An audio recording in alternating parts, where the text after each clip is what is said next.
Oh, we got so much ground to cover with only a week to go until the legislative session. Every Monday at this time, we welcome the folks in from the Louisiana Association of Business and Industry.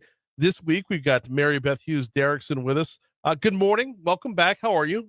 Good morning, Brian. I'm doing well. How are you? I'm having trouble narrowing down what we're going to cover over the next 12 minutes because Right. you've got so much that you've got your eyes on. Can we start with transportation? Can we start with like a little streamlining of DOTD? Definitely. So this is one of our top priorities as well as the administration's. Brian, I mean, I know it's no secret that you travel to any corner of the state and you see roads that need repairing and construction projects ongoing. And so this is obvious that this is a huge priority for our members. But a lot of folks like to talk about, well, DOTD doesn't have enough funds and we get so much money from the feds, probably more than any other state in the country. But why do we have a $19 billion backlog in projects? And so the funding obviously is a key piece of DOTD. But the other side of the coin is the disorganization and lack of efficiency and transparency of the department. And so we were honored to be part of the early conversations from LC4. As I'm sure your audience remembers, the governor tasked LC4, which is the Louisiana Coalition to Fix Our Roads, to come up with a plan for DOTD restructure. And so they brought in a company called Boston Consulting Group, and they came down, they interviewed all kinds of stakeholders, industry members, and we were very happy to be a part of that because obviously we represent members from all across the state. And so we were a part of those conversations. And then I think in the fall, BCG released that report. So I think this session, you're going to see a lot of effort to put a lot of those recommendations in place. Mm-hmm. And a lot of it's very simple. It's just, why are certain people reporting to certain supervisors? There's just a lot of inefficiency. And it's like, we just need to kind of straighten it out. I like to think about, when you take your Christmas lights out for the first time, when you're putting up Christmas decorations and it's just like a pain to untangle everything. Oh, yeah. This is our plan is to untangle everything at DOTD. So Chairman Ryan Boriak and Chairman Senator Connick have done an awesome job in just hitting the ground running. Friday was the filing deadline for bills, and we have so many coming in, but 3 huge bills by Representative Ryan Boriak that will restructure the department, among other things. And so Senator Cameron Henry, I was at an event on Friday, and he said, this isn't against anyone who works at DOTD. It's just a matter of streamlining and making the department as efficient as it can be. No, 100%. You're not looking to demonize anybody who's been on the job. They're working hard. They might not be working smart. Right, exactly. So work smarter, not harder, is what we say. Yeah, absolutely. So within those 3, you described as 3 huge bills. Will those 3 get it covered, or are we going to is this looking just the opening of, I don't want to say a Pandora's box, but definitely,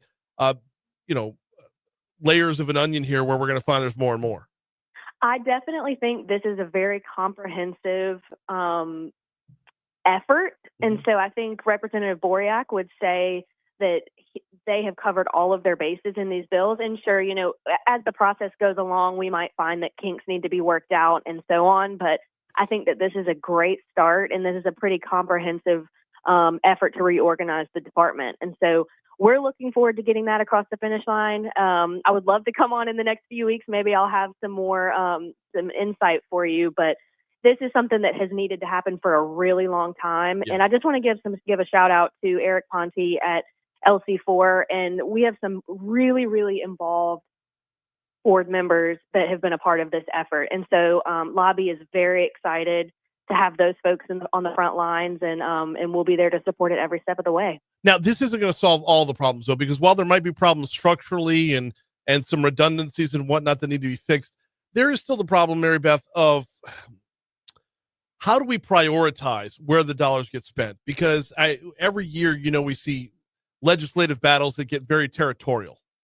Right. No, and I think that's every single year, Brian, you're right. It's in the 11th hour. It's, okay, well, my district needs X project and whatever it may be. But I think a part of this legislative package is figuring out how to accurately prioritize projects. Because like I said, we have a $19 billion backlog in projects that are already on the books, plus mega projects that are just waiting to start construction. And so I think that is going to be, we just have to figure out, and the department has to figure out how to accurately prioritize these projects and also bring in the private sector. I mean, if there's struggles in a certain project, why are we waiting, and I think this is a theme we're seeing nationally as well, but it's like, why wait for DOTD when we could have the private sector ready to go to get some of this stuff done? So I think that's going to be a big part of the package.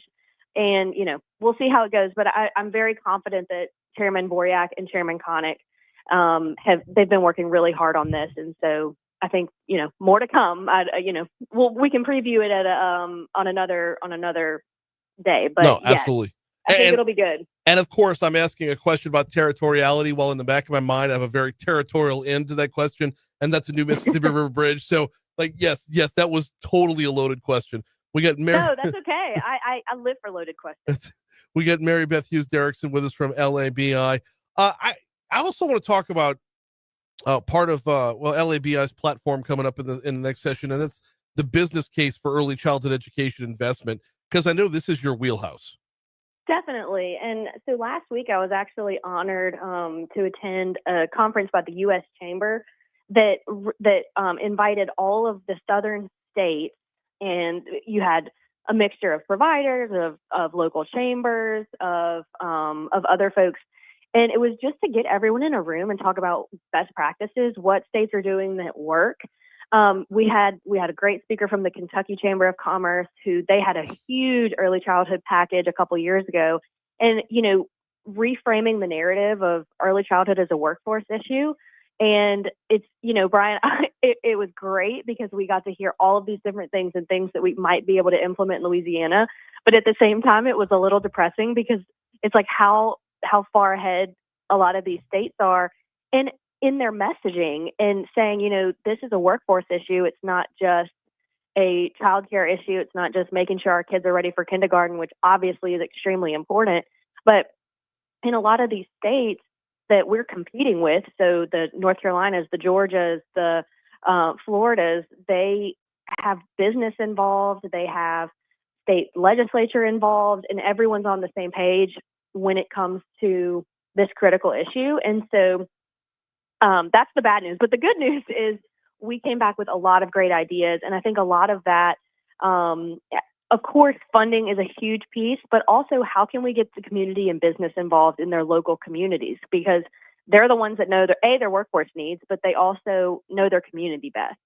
So I think you can see, I'm not sure this legislative session, what will be coming down the pike, but you can keep an eye out for some work that the Lobby Foundation has on deck in this space that we're really excited about. Mm-hmm. But I mean, as well as I do, Brian, we have historic economic investment coming to our state, but we don't necessarily have the workforce to support it. And so as the chamber, we're trying to do everything we can to make sure working parents are able to go to work and fill some of these jobs.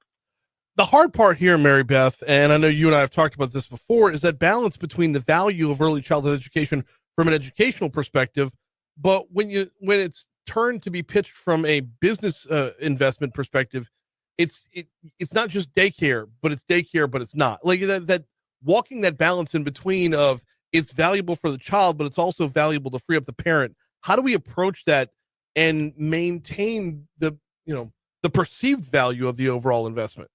Absolutely. Well, so the Early Childhood Commission, which is within the Department of Education, has done a lot of work on this issue and how do we frame this as a workforce development issue. Mm-hmm. I think correct me if I'm wrong, Brian. I know we've talked about this on your show before, but the state loses about $13 billion every year in workforce retention loss, and I guess that's the right word.